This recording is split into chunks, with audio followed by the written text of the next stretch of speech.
Roger, Eagle. Go for landing, over. Roger, understand. Go for landing. Eagle looking great. Houston, the Eagle has landed.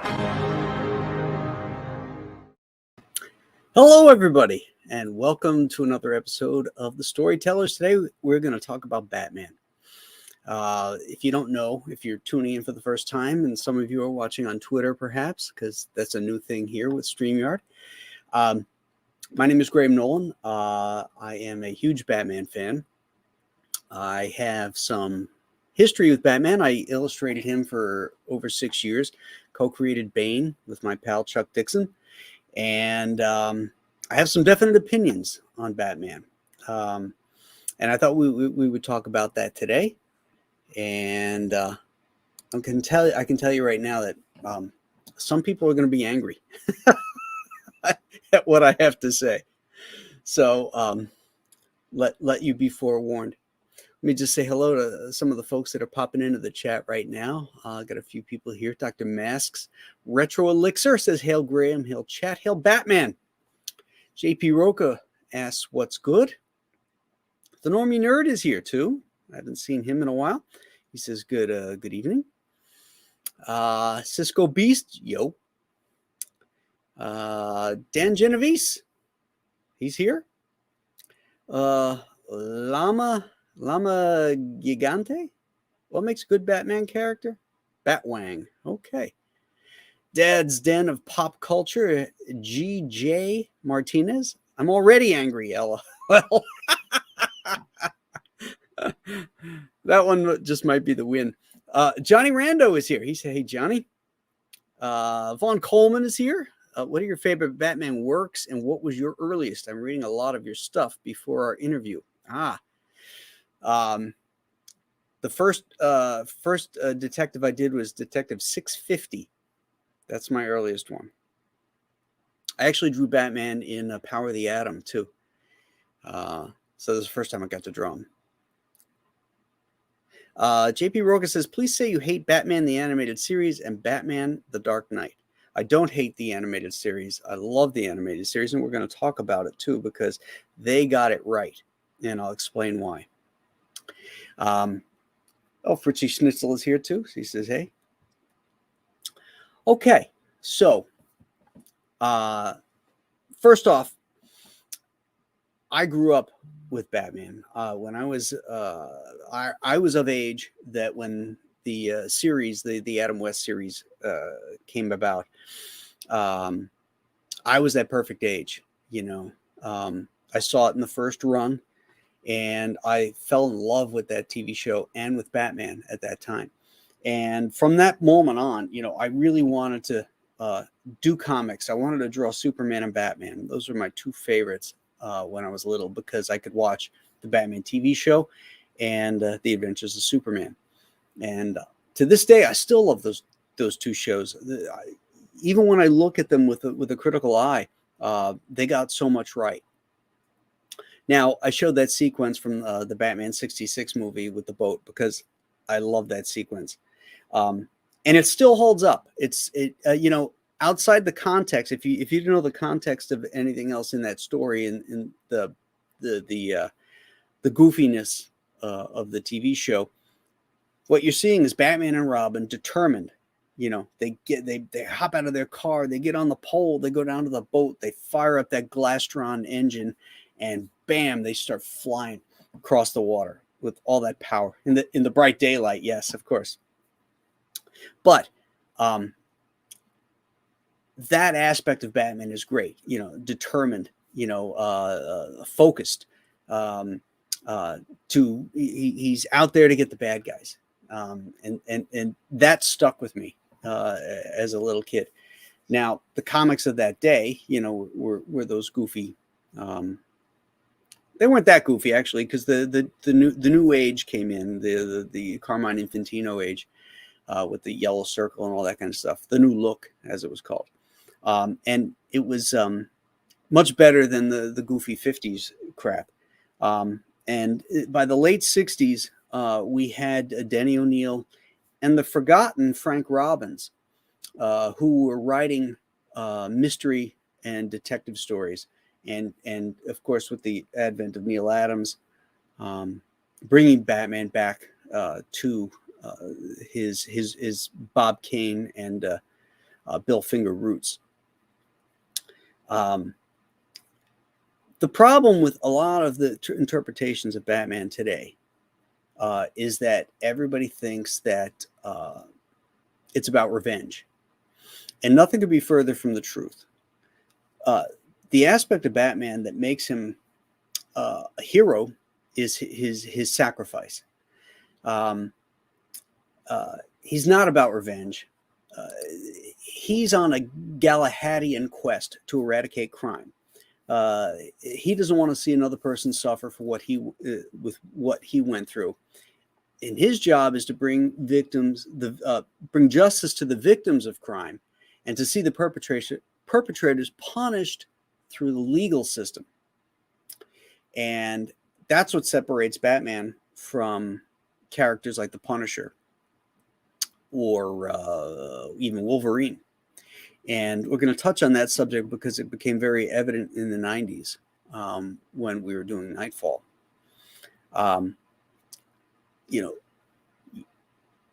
Denny O'Neil and Frank Robbins, as I mentioned, and the guys from that were working on Batman in the 70s to restore him to that Dark Knight detective that Bill Finger had really done a great job of creating early on. Of course, with Bob Kane and Jerry Robinson as well, and Dick Sprang. They brought that heroic aspect of Batman to the forefront, but also added the darkness and the mystery to it. And then we get Frank Miller's Dark Knight, The Dark Knight Returns.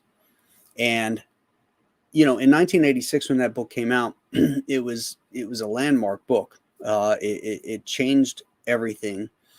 It was a different take on Batman. It was a grown-up take on Batman, if you will. But what Frank Miller brought to the table was this dystopian, nihilistic Batman. And the reality is that was supposed to be a one-shot. It was not supposed to be part of canon or anything else. It was supposed to be almost Elseworlds before there was an Elseworlds. But unfortunately, what happened is writers grabbed onto that and they started incorporating all of that into Batman as his personality, to the detriment of the heroic aspects of what makes Batman Batman. Because nothing is heroic about if one's motivations are for personal gain. So if Batman was about revenge and about sticking it to the bad guys, there's nothing heroic in that, because he's doing it for himself. And his creators thought of him as a combination of the Shadow, Doc Savage, and Sir Galahad, a knight, Knight, that operated in the dark, and that's where the Dark Knight comes from. He sacrificed what could have been an easy life for him. He's a billionaire. He could have gotten over it, like anybody who loses loved ones, gotten over it. But this guy had billions, and he could have just, gone off and, lived a life, chasing women and drinking and all of that. But he didn't. He sacrificed what could have been an easy life for one of hardship and service. And that's the thing. When we're dealing with fantasy characters in the heroic tradition of writing, that's what makes Batman really great, because he seems realistic, which is why it's easy to convert him over into this modern day nihilist that Frank Miller had done, because he seems like he could be any man. The problem with realism, when you bring it into any art form, is it, especially one that involves fantasy here, you lose the fantasy, and it makes the fantasy and everything else in it silly. It feels silly, the more realistic, because you got a guy dressed up in a bat suit, and he's running around. In the real world, the guy would be locked up. But Batman's not crazy, not in the artistic world, because it's about sacrifice. Um, in the greatest heroic traditions of literature, and so that's my biggest beef with these portrayals of Batman now, is that he's constantly recent storylines. You know, he's up on a roof banging Catwoman. He recently has had panic attacks about what he's doing. Who wants to read this? Who cares about that kind of stuff? This guy has trained himself to be the greatest fighter on earth, the greatest detective on earth. He doesn't have superpowers, but he lives in a world where there's superpowered beings, and yet he's still amazing, and he's still looked up upon by even people like Superman, that look at him as, like, a marvel. You know, he has no superpowers other than his money and his commitment to an ideal. And that's something we could all have, commitment to anything, whatever it is, and to have ideals that we strive for. And I think that's what makes Batman accessible to everybody. But nowadays he's Iron Man, basically. And he's selfish. And he's not the character I recognize anymore. I haven't seen too much very recent Batman stuff. But even in the movies, he's killing people. He's got machine guns mounted on his cars and stuff, and he's killing people. And back in the 90s, when Denny O'Neil was the gatekeeper for all things Batman, Denny knew this character. And as editors did back then, is that they took care of the property. They wouldn't let writers and artists go too far astray. They'd give them a little bit of leeway, but you couldn't ruin the character, and change a lot about him. And what happened in the 90s was Denny was getting bombarded by a ton of letters and comments at conventions and stuff that, Batman should kill his villains. The reason that there's so many people dead in Gotham City is because the Joker keeps getting released, and that Batman should take him out once and for all. Well, the problem with that is Batman is about justice. It's not about revenge. He has the ability to get these guys that the police can't, and there's a double-sided coin there with Batman, is because he has billions, and as Bruce Wayne, he has his money invested in foundations and stuff, in charities and support of law enforcement, all that kind of stuff. But he realizes within the system is broken, in that in his world, you need somebody to take it to the next step, and only he can do that. And so he trained his entire life, and he becomes Batman, and he does those things and captures those villains that the cops can't get, and then turns them over to the judicial system. The problem is the judicial system. If the Joker is out on bail or something, that's a problem with the system. That's not because of Batman. But be that as it may, the fans were asking, they wanted Batman to start killing people. So that's where the whole concept of Knightfall came from, was to replace Bruce Wayne with a Batman that kills, to show the fans why it's not a good idea. And the fans universally hated Azrael as Batman. I'm not sure they loved him so much as Azrael either, but they certainly hated him as Batman. And so, in fact, I believe that we had to cut short the storyline somewhat because sales were dropping when Azrael was in the Batsuit, because people really disliked him. So it proved Denny's point that what makes Batman special is he has this code against killing, And he's not about revenge. Again, he's about justice. So, I mentioned earlier about the animated series. So I'm going to show you this and read you this. This is the Bible, the Bat Bible, that was given to screenwriters.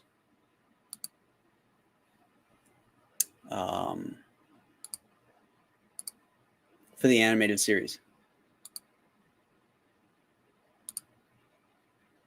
Let me do it this way so you can read it.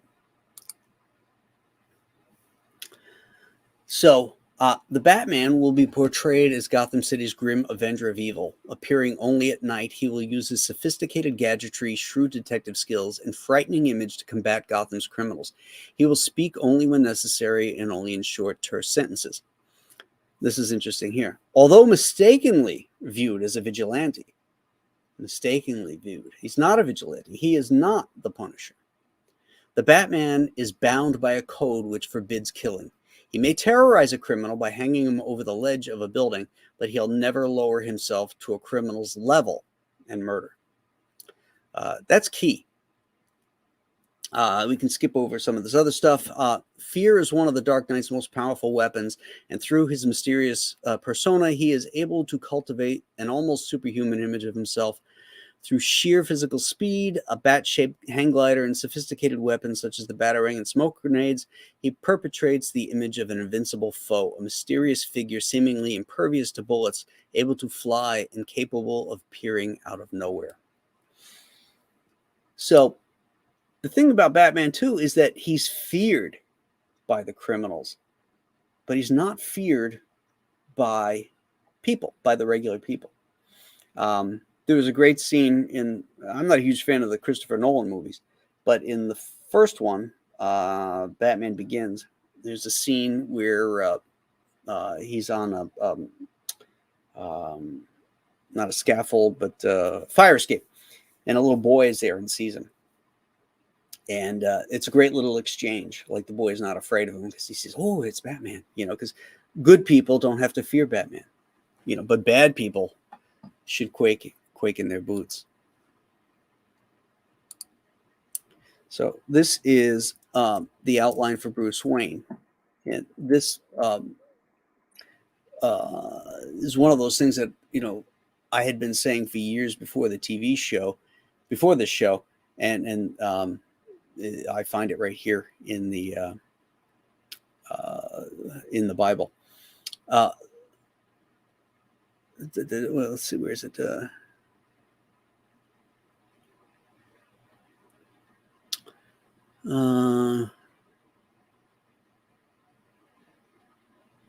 Is this the right one? Let me see.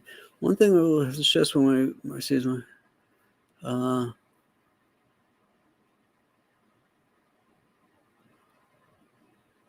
this might be the wrong one. No, this is right. Although the public persona of Bruce Wayne often causes him to be labeled as a selfish elitist, this is the price Wayne is willing to pay for being Batman.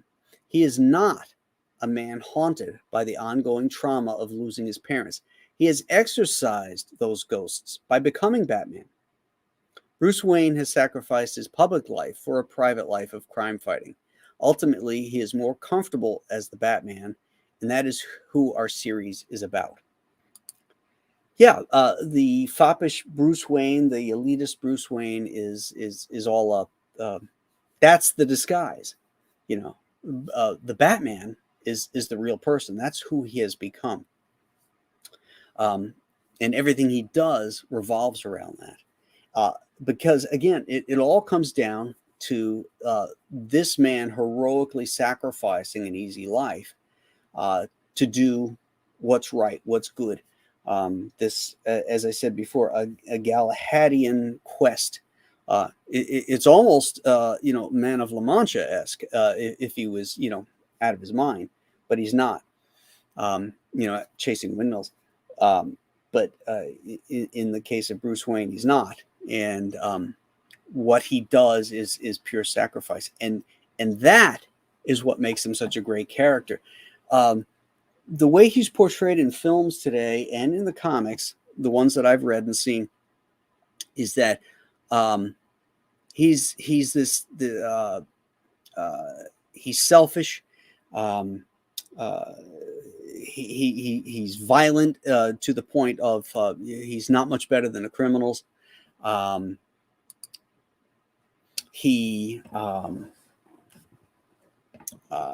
angry all the time. There's nothing likable about this character, and you know, I see young people talking about Batman all the time, and that's the impression they're getting because they're not seeing the character that I've described earlier, that the creators had originally envisioned. That was, you know, a character of heroic proportions, almost more so than anybody else. And I think that's why I fell in love with this character, is because in a way I could be him, you know, if I was that dedicated and I had those millions of dollars. You know, I can't be from Krypton. I can't be Superman. I'm not bit by a radioactive spider. I can't climb on walls, but ostensibly I could, you know, I could become Batman. I mentioned earlier about the suspension of disbelief. Well, I'm going to mention it now. The suspension of disbelief versus the realism. Because the more realistic you get, the sillier these things get. And I got a life lesson from Denny O'Neil, because we were at a Bat conference one time, and I came up with this idea for this hydrofoil. I had seen that British military were using hydrofoils to for beach attacks. You know, the same way the Higgins boats were used during World War II. And I thought, oh, that's really cool. They've developed these hydrofoils that, you know, can hover across the water, but then they can come up on land as well. So I said to Denny, you know, we should give Batman a hydrofoil, so that way, you know, when he's in traffic, you know, because Gotham City is basically New York City, he could just go and fly over these cars and stuff. And that's when he said to me, suspension of disbelief, Nolan. You know, the fact that Batman never gets stuck in traffic is one of those things you just got to let go of. And it made a lot of sense when he told me this. But to be fair, I did write a story that had that hydrofoil in it. It was called The Homicide. It was a story that was going to be illustrated by Eduardo Barreto. And it ended up getting canceled. Eduardo got sick, and there was some issues, but it was basically about Batman trying to solve the murder of the detective that was at the murder scene, of his parents. So he was somebody who was kind to him as a boy, and it was this whole story. It was really, really cool. I love that story. But anyway, I had a sequence where Batman needed to get out over the water, and the boat, he couldn't use this boat, so he's going through traffic and stuff in this hydrofoil. And then Chuck and I ended up using that in Bane Conquest. So I guess I got the last laugh on Denny, didn't I? But yeah, so that's my issue with a lot of this Batman stuff, is that the writers don't seem to understand this character. Here's another. Oh, we just got a super chat. Let's cut in here for Mike Irish with his Guinness. Nice. Thank you for that $5 super chat, Mike. If I ask you or Chuck a Batman question, I worry you get tired of people associating you with the character and ignoring your later work. Well, you know, we have. I love Batman. I love the Batman of yore. Let me just say that. The Batman that I recognized and that I'm telling you about here in tonight's show. I don't mind answering questions about that kind of stuff. I'll let the new stuff stand on its own. You know, a little harder to find the market, but we're doing it. So, hey, thanks for that, man. There was a story that Chuck and I did. One of our favorite pieces we ever did together, called "The Joker, Devil's Advocate," and it's the greatest Joker story nobody's ever read, because DC Comics did not go out of their way to promote it. However, this was our answer to the Killing Joke. Both of us were so angry at the Killing Joke, at the ending particularly, that we felt like we got ripped off. And so we wanted to tell our own Joker story. And one of the things, I mentioned about how the Joker is really to be, he's the guy. It's the system that fails us if they let the Joker back out and he kills again. So we came up with a story about, well, what if the Joker actually gets convicted for a murder or murders? However, he didn't commit those murders. And Batman realizes this. The Joker actually gets sentenced to death. And Batman has a moral quandary, well, I shouldn't say that. Batman does not have a moral quandary. Everybody else around him has a moral quandary. They're saying, hey, let justice catch up with him. But that ain't how it works, Here's a page from it, where Commissioner Gordon and Batman are on the roof. And he says, I don't get it. He's not guilty. He didn't have anything to do with the poison stamps or the extortion scheme. I have a lead on some of his old gang members. I always thought you cared more for justice than the law. So Joker gets the death penalty for a crime he didn't commit. He's deserved it 100 times over in his life. This time he didn't slip away. Batman says, it doesn't work that way. Yeah, but maybe it should just this once. So Commissioner Gordon is reflecting on what all of us think, but Batman's above us. There's a perfect example of the moral fortitude and character of this person. And even Robin questions him. Something you'd like to say? Not really. You don't want to join the chorus? Everyone asking me why I'm working so hard to clear Gotham's greatest threat? You have your reasons, the same ones that bring you out here every night.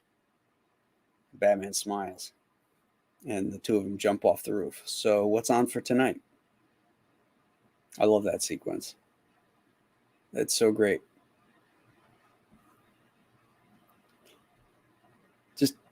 Just great examples of the heroism of the character, and how he is not swayed by public opinion the same way a lot of us are. Batman knows who he is. He knows what's right, and he'll do everything he has to make things right. In the previous page, the Joker said, I didn't know you cared. He says, I don't care about you. I care about justice. Justice. Just us. Show yourself to the door, old friend. Now, at this point in the storyline, Batman has exonerated the Joker. But the Joker has come to accept the fact that he's going to be on this big stage. His death is going to be on this big stage. And he wants to do this wonderful send-off. And Batman ruins it for him. So there's that aspect too. So yeah, that was that's a great book, by the way. If you can find it, buy the hardcover. There's a trade paperback also. Get it on Amazon if you can, and when you bring it to me at a convention, and Chuck, actually, if you bring it to Chuck, we always do a sketch inside the hardcover, not the trade paperback. Because the hardcover folks are the ones that bought it when it first came out, So we always do something in the hardcover. So let me say hello to folks in the chat here. See if there's any questions.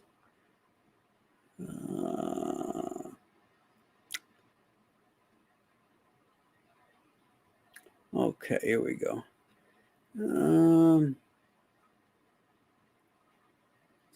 Repairman Jack reminds us all to hit that like button. Please do. Hit the bell for notifications and subscribe to the channel. We're really close to, I think, 4,000 subscribers now. Graham, did you talk to Kevin Altieri when he was hanging with us at Garden State about Bane, since he directed that episode? I did. Kevin was somewhat impaired at that point of the night, but we did talk a little bit.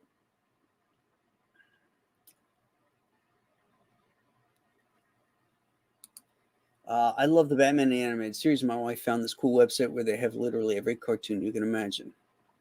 Okay, very cool.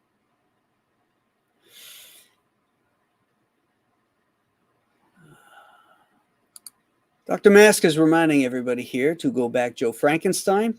That link, by the way, not only is in the chat, but it's pinned.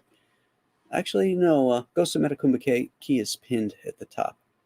But here's the link. You can take it from there. Hey, Phil. Zaid Comics is here. Awesome. These guys do great stuff. Fritzy Schnitzel says Frank Robbins did some of his favorite Batman stories. I love Frank's stuff. He created Man Bat with Neil Adams. He wrote some great detective stories, and DC let him ink his own work. He never inked any of his own work over at Marvel, and it's a shame, because I wish when he was doing the Invaders, he inked that stuff himself. It would have been so amazing. But yeah, Frank was a great writer.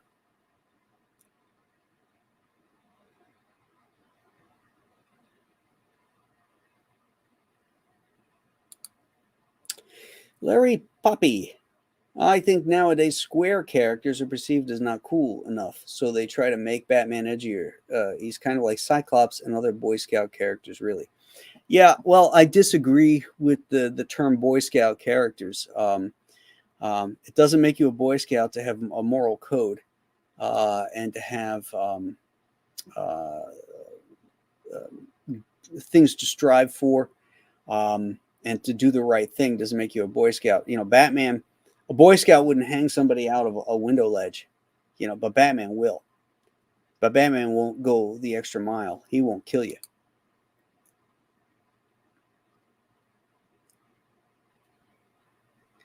That's right. Fritzy Schnitzel gets it. Batman is not a broken man. He is a man on a mission, a noble mission. Exactly. This is Galahad and Guinevere and or not Guinevere, Lancelot and the Knights of the Round Table type thing, where these men go off on these missions. You know, as crazy as they may sound, as unsurmountable or insurmountable as they are, you know, like to eradicate crime. It's not going to happen. The human condition is what it is. There's always going to be crime. There's always going to be poverty. There's always going to be suffering. But Batman does his best to at least mitigate what he can. Dr. Mask is right. Batman will risk his life to save anyone, even very bad people.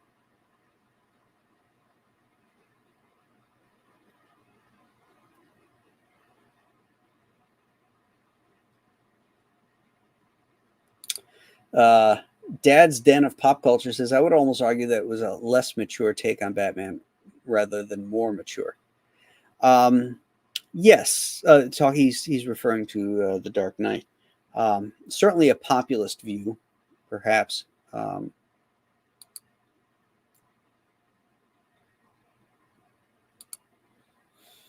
Yeah, he turned him into a killer. You know, I have the same beef with what John Byrne did with Superman, with with General Zod and those guys, the Phantom Zone guys, by killing him. You know, the argument was that, you know, that's how he established his no-kill code. Well, who needs that? You know, human beings don't need that. We have the Bible for that. You know, thou shalt not kill. That's a natural thing, not to kill. We didn't need that for Superman. It would have been much better if he found another way, or if in fact, let's say they did something and met their own demise as a result of that. So, yeah, that's a straw argument, and I don't buy it. Mike Irish, thank you for that $2 super chat. What exactly did you hate about the Killing Joke? I hated the ending.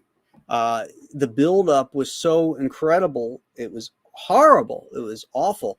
What the Joker not only did to Barbara Gordon, the not only shooting and paralyzing, but the apparent molestation, and then what he did to Commissioner Gordon, stripping him down, his dignity, from his dignity, and having this little dwarf guys poking him around, that creepy, it was just disgusting. And I wanted Batman at the very end to come in there and not only save them, but really wreak or wreck retribution on the people that cause all this stuff. And it ends with a stupid joke that Batman just hilariously starts laughing with after what has happened to two of his very close friends. I think that was terrible. And so there's a sequence in The Killing Joke, and I wrote this one at the end, where it's right after that last page that I showed, where Batman says to the Joker, yeah, you owe your life to me. Every breath you take, you owe to me. And it's pissing the Joker off. And then he says, what's wrong? Don't you have any jokes for me? As a kind of little zinger to Batman getting even with the Joker, but he's not about to laugh at some stupid joke after what heinous crimes this guy committed against his two very close friends. So a glitch, hey, that's a $2 or 2 English pounds, I think. Was Batman's design based on Spring-Heeled Jack? Well, I don't know who that is. So, well, we mentioned Bill Finger, and here is his granddaughter, Athena Finger. Do you think Batman will get back to his roots in the books? Not with the people that are running DC. I don't think.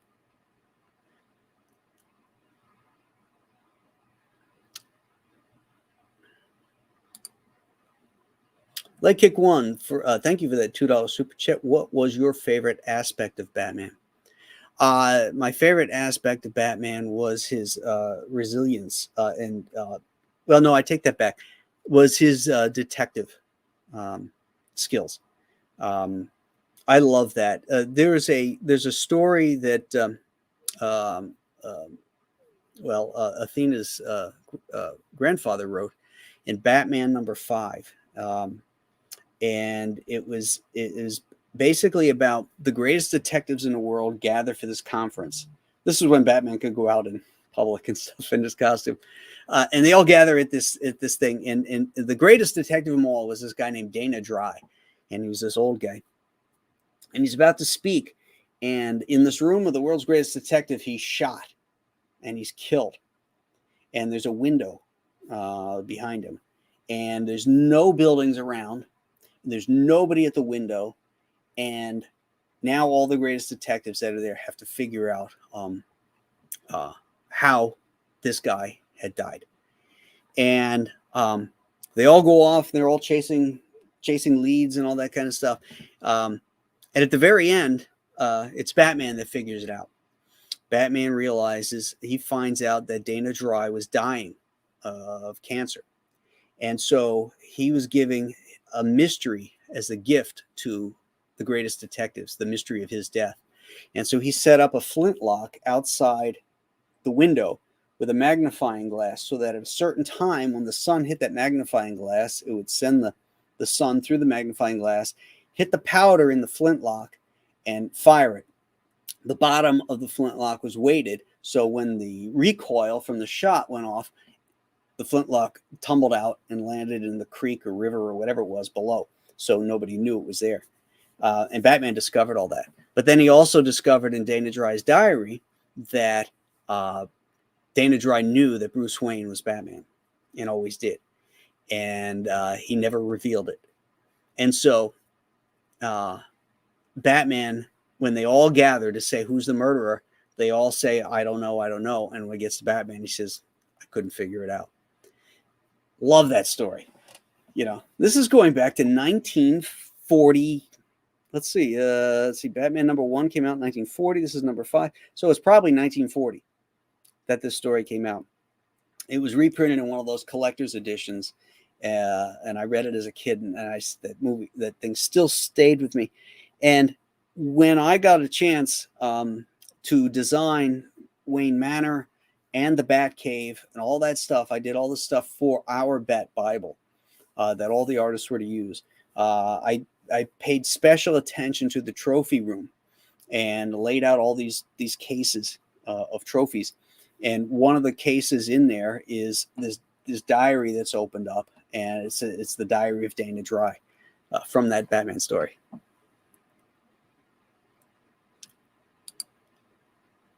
Cisco Beast 82 for the $4.99 super chat. Thank you. You are 100% right on Batman. Also, just booked my room and tickets. See you in June at Garden State Con. Then off to sightsee in New York and Philly. Awesome.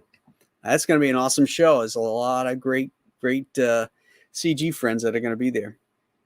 Oh, and Cisco, make sure you pack your Hawaiian shirt and your cigar, because Saturday night we're going to be out in the parking lot with the pickup trucks and the beds open. We're going to be having whiskey and cigars and Hawaiian shirts. So you want to make sure you pack appropriately for that.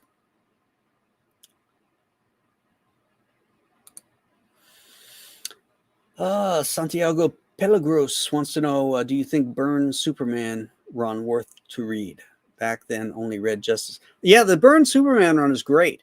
Particularly the early stuff was really, really good.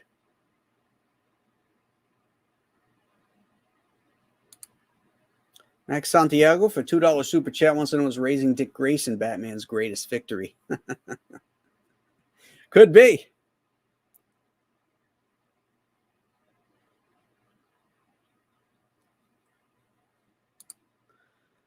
Killing Joke was Alan Moore's rape fantasy. He enjoys breaking superheroes.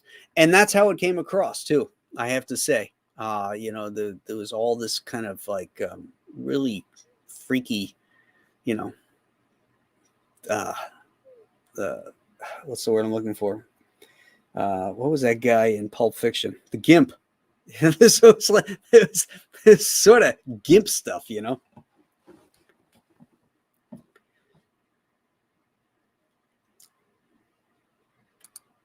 There's no indication that Joker was poisoning Batman at that point.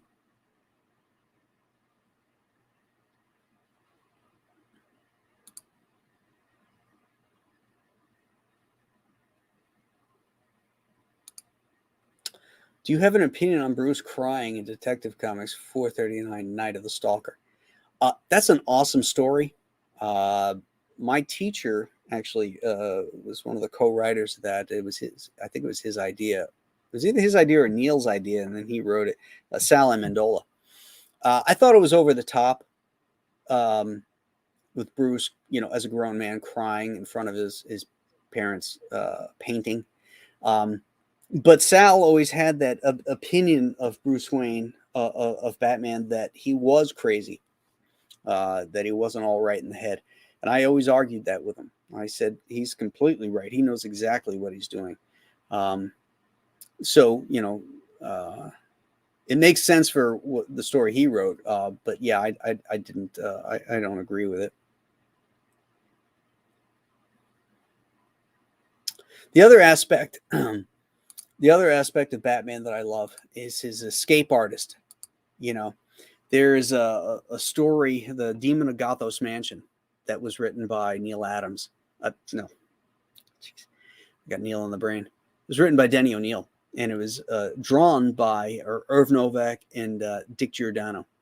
And it was published, the first time I read it was in the Batman from the 30s to the 70s. It was that hardcover book that I believe it was Crown published.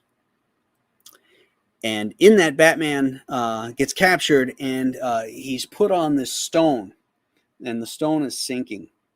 And he's got a noose around his neck, and his hands are tied behind his back, and he's in this like dungeon area, and the stone is sinking. So he's slowly being hung. You know, eventually he's gonna just choke off. And I thought this was really cool how Denny got him out of this. So he gets to the point where, you know, he flexes his neck muscles as tight as he can, right? And he swings back and forth, back and forth. And then he grabs with his feet this torch that's hanging on the wall. And he grabs the torch and he brings it down, and then he lifts his legs up above his head like that. And the torch burns the rope and he gets off. I love that. I thought that was really cool. It was ingenious and innovative. And in fact, one of the things when Chuck and I were working on Detective that we loved to do, once we were done with the overarching stories and we could do standalones and stuff, was to have death traps, you know, have stuff that Batman had to get out of. And one day I was listening to a Lone Ranger radio program, and the Ranger and Tonto were thrown into a cistern. And then a stone was put over the top of the cistern, and the water was rising up. And, you know, it's probably, 15, 20 feet deep. So, and it's taking a lot of time. So they have to tread water all that time. But eventually the water's going to get up to the top. And there's a hole in the top of the lid to allow the air, because as the water comes up, it's compressing the air out. And it's has to have somewhere to go. So the water goes out the top of the cistern. And the Lone Ranger, and Tonto are stuck in there, and they're eventually going to drown if he doesn't do something. So the Ranger takes his tunic off and he stuffs the hole on this lid with his tunic so the air can't escape. So it's the water, as it rises, the air is pushing the air up, and the air is forming air pressure up there, and eventually it pops the lid off, and then the Ranger and him are able to get out. Well, once I heard that on this radio program, I called Chuck up. I said, Chuck, we got to put this in Detective 700. And I explained it to him. And that's exactly what we did. Batman and Nightwing are in that cistern in Detective 700, and they put the lid on it, and Batman takes his tunic and puts it up. And then, his ears are bursting. Their ears are bursting from the air pressure and everything. But that was a great death trap.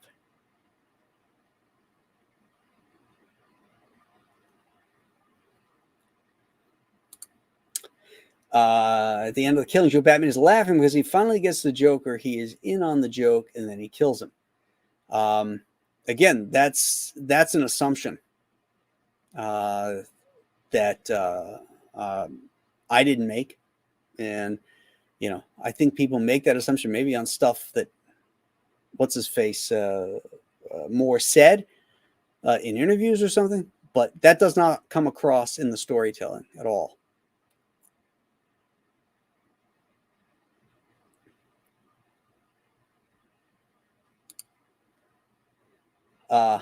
Yeah, it's an amazing story, and your grandfather wrote it.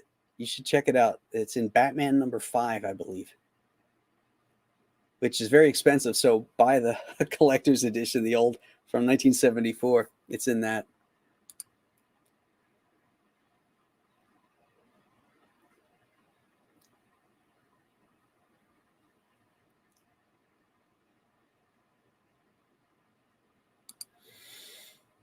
Originality is always best, but would you try to make a Batman-like character? No. Mm-mm. People would accuse me of making a Batman-like character.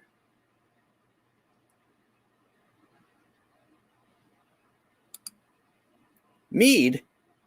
No cigars? Mead. Bring bourbon.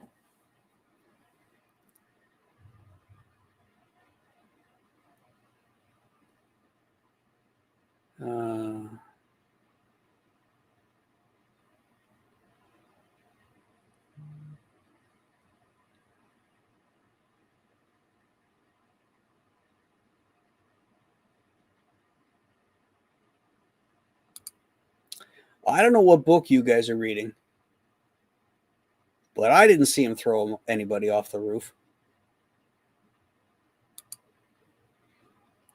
And I bought the first edition when it came on the stand. So I don't know what you guys are talking about.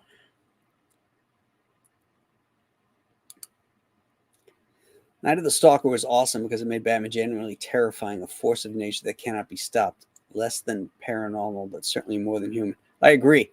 I love that story, except for the end, the over the top ending. But it didn't ruin it the way that Killing Joke ruined it for me.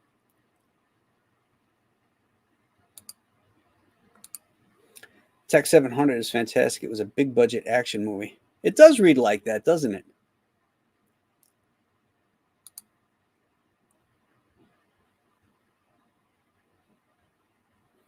Max Santiago, what 3 ingredients make for a good Batman story?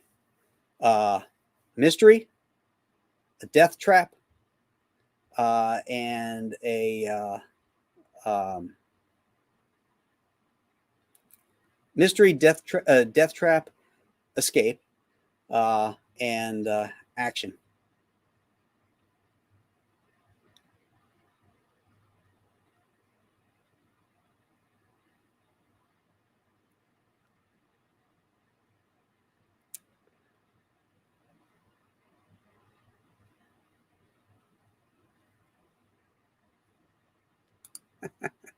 Okay, you can bring your mead.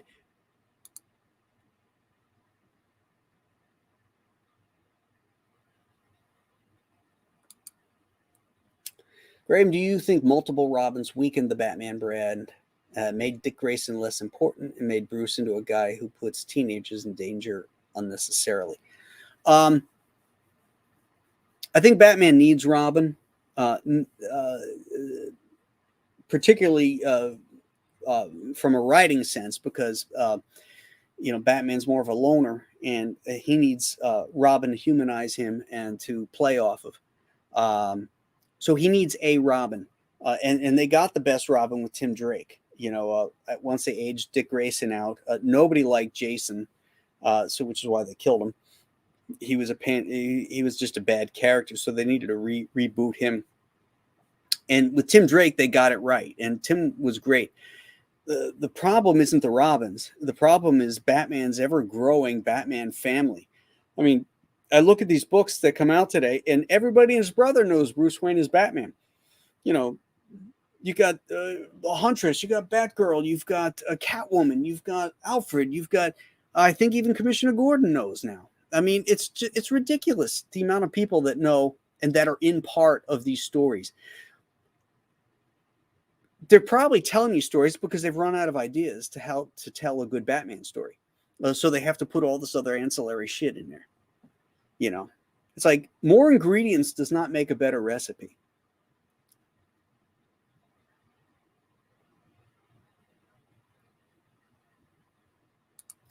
Oh, I couldn't agree more. The pre-crisis Croc was a better character. Yeah, he was an alligator wrestler who had the skin condition. That's why they called him Killer Croc. He wasn't the lizard, from Spider-Man, which is what they've turned him into. They've turned him into this dinosaur, this giant 12-foot thing with the teeth and all of that stuff. I don't like that one. I like the guy who was like a crime boss, gangster, but he was powerful and strong, human wise.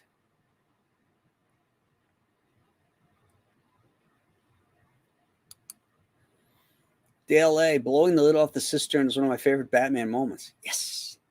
Robin has given up, and Batman says to him, "You're not going to die. I won't let you." Like it was a declaration of his will. Absolutely. Alpha Suma, thank you for that 1999 super chat. That is a good cigar. Who are your favorite obscure Batman villains?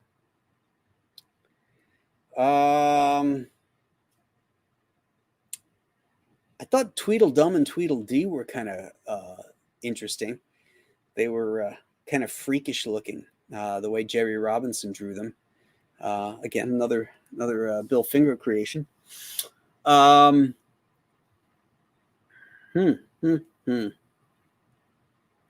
was kind of cool. Derivative, but he was kind of neat. Batman has so many great A-list villains. trying to think of some of the obscure ones. Throw some at me, and I'll let you know. Haven't seen it. It looks too dark. I mean, visually, too dark. Not a fan. And finally, I get credit in it. You know, they didn't give me any credit or Chuck credit for the creation of Bane and Batman. What was that one called? The one with Bane. Dark Knight Rises. Yeah, Dark Knight Rises. I didn't get any credit in that, but I get credit in this one because of my recreation of the Penguin.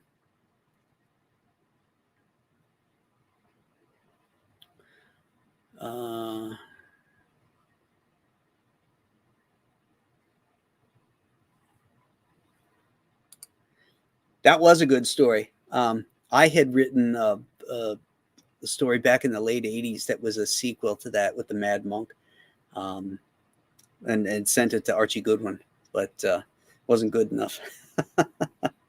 But I love that original story too.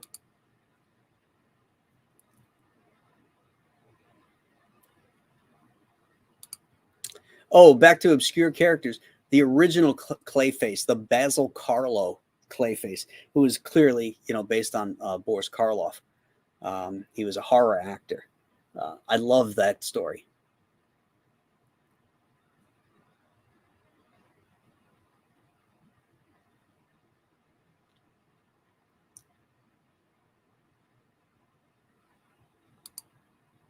Ding, ding, ding.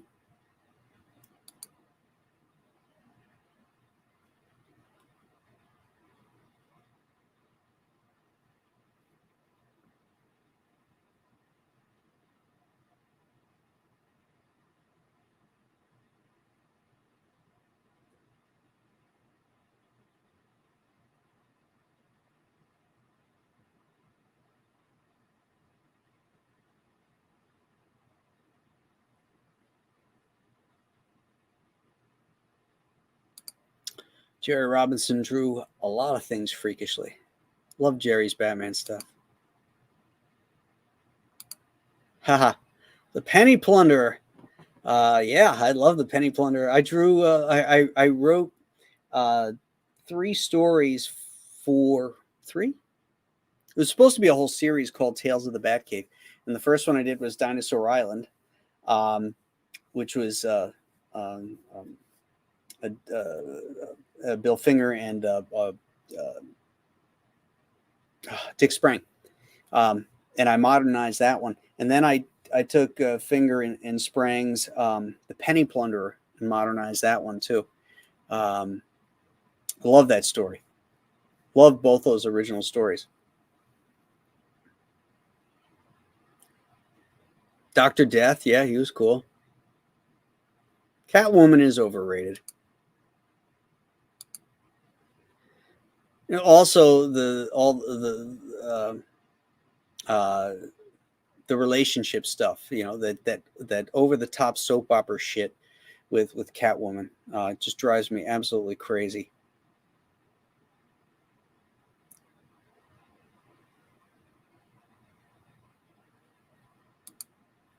Yes, that's the story it was based on.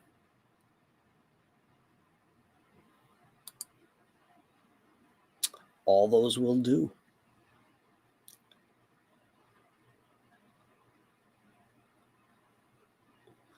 Hugo Strange. I don't know. I don't know that he's B-list, because he certainly had a lot of appearances. But I loved him in the Golden Age stuff. Loved so many of those Golden Age stories were great, particularly when Batman was still on the outs with the law enforcement.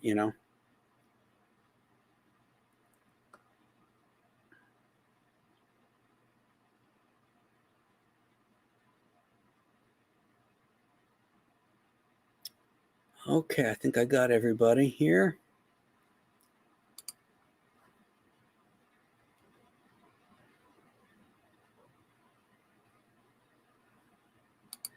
It was never collected, so I can't remember what comic they were in.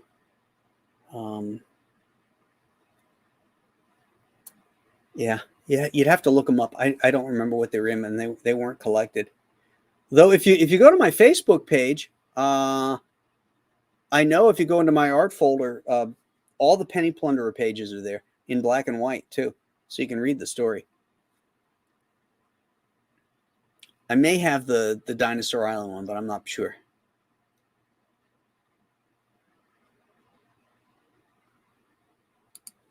Glory and the Witch Boy, isn't that from the Demon? Which I know Witch Boy was. I don't know if that was his name. That was from Jack Kirby's The Demon. But all right, gang. Much appreciated you guys dropping in tonight. Been a while since I'd done any streaming on the channel here. I thought it was time to get back up and running, and so this is something that's been irking me lately, and so I wanted to just air it out. And I hope DC Comics is listening for what makes Batman great, and that someday they'll return to that. So until next time, I hope you guys have a great rest of your week, and we'll see you then. Have a good one. Bye-bye.